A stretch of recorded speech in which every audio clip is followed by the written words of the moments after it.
What is going on, YouTube? I'm back with another video, and today we are taking the FRS out for a little POV drive. So we finna do that, but first thing we gotta do is put these stickers on my car, because for those of you that don't know, I changed my Instagram name, so it's not FRSN no more. It is the Solo Sin, which is on the side of my mirror window. My fault. And the reason why I changed my Instagram was because when I first got into cars and I wanted to, like, you know, do content and stuff, I wanted a group of people, like 7 people, kind of like the 7 Deadly Sins. If any of y'all know what that is, what anime that is, y'all should check it out. So I wanted a group of 7 people that's all like dedicated to building their car, making content, things like that. But as I kept going on in my journey, I found like people are not really committed to, you know, doing that, or just don't have that in them to just do that consistently. So then I decided, oh, okay, I got to do this on my own. Hence to the Solo Sin.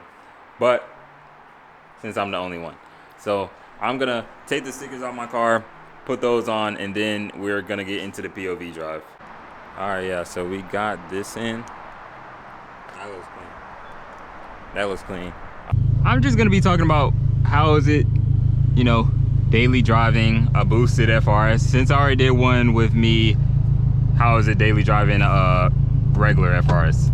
So basically there's some pros and cons. Pros, freaking way faster, it sounds better, it's more fun in my opinion, and I don't know, you just get a lot of cool points. Yeah, it definitely sounds, I'm gonna get on the blow off valve in a minute, but the blow off valve sounds like freaking crazy. And then like you get so many stairs once the blow off valve goes off. I do suggest the turbo over the supercharger.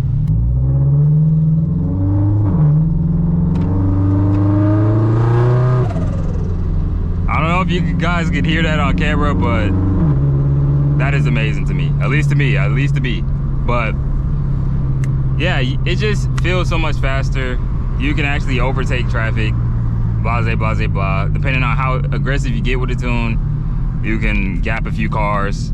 It's somewhat reliable as long as you take care of it. I have my oil change in like 500 miles, so I gotta keep that in mind when I'm ready to do a pull. Some cons, I wouldn't really say as a con, but you will get lower gas mileage, but you can, that's an option for yourself depending on how heavy your foot is, because if you don't go over like 3,500 to 4,000 RPM, you're not in boost, so technically you're gonna be driving the car like it's a regular FRS, so the gas mileage will be the same as if you was not turboed.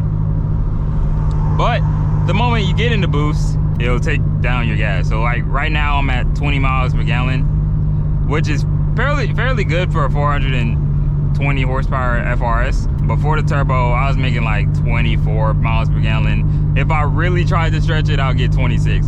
But that's because I had a heavy foot, so it just didn't work out for me. So yeah.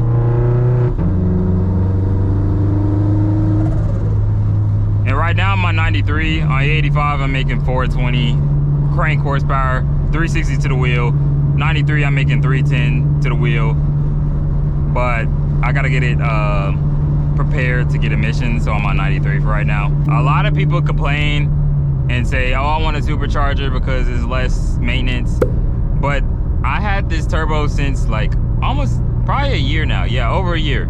Over a year now, I have not needed to do any maintenance to it. There's no leaks. There's nothing. As long as the install is good, at least for this type of turbo, I have an E-Way turbo. It's nothing crazy. It's not like a Grady or, you know, anything like that. Any reputable turbo, a Garrett turbo. And it's not a ball bearing turbo. I know ball bearings are a little bit more finicky. You gotta wait till your car cools down before you turn it off and stuff if you was hammering on it. But yeah, it's just a regular degular. I have not had to do any like real maintenance besides oil changes to my car, and I love it. wonder what's down this way. I think I know what's down this way, actually. About to go insane if it is. If I were to go back, I would still pick the turbo over the supercharger.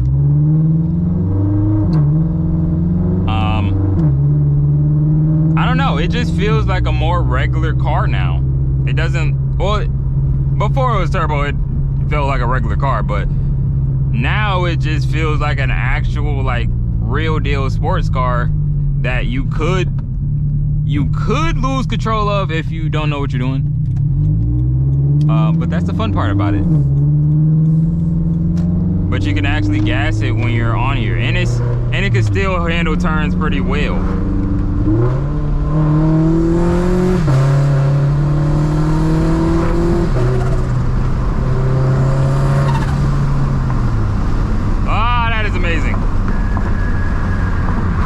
Obviously, you can't like fully floor it as if you were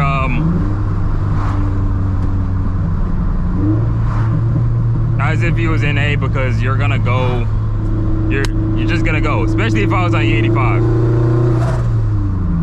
So there's limits to it, but you come to, like, you know, handle it.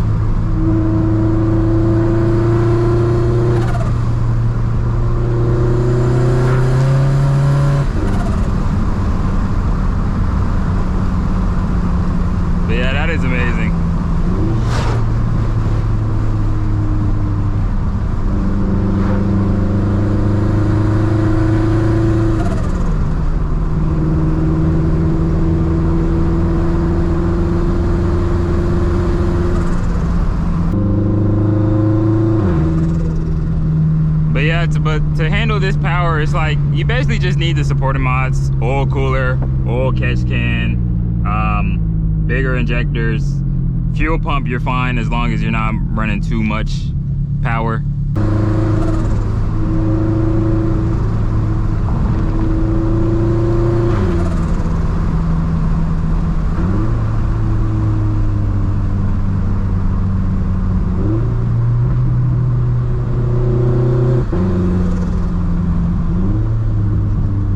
This part is real tight.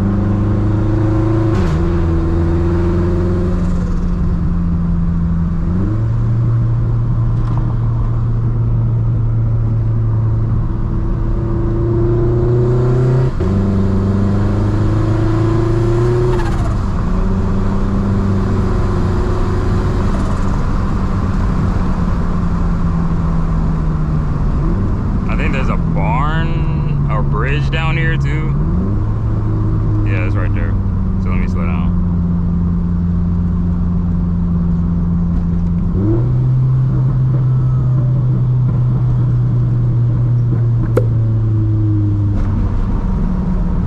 See, that's why you always like go through whatever back roads you're going through first before you actually do it. Cause I've been through here tons of times. So if you're just flying down that and you see that, you're gonna have to stop. Or if you go through it that fast, no telling what might happen. So, but I'm used to these back roads, but I haven't been in here such a long time. So I'm not gonna rip through these. Like I might go 60, but that's about it.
crazy. I do highly suggest it if you wanna, you know, have a little bit more better and enjoyable car for daily driving and stuff. I mean, but I can see why some people may not want a turbo if they want to drive their car at 10 out of 10 all the time on the back roads. But hey, I don't regret it. That's all I gotta say.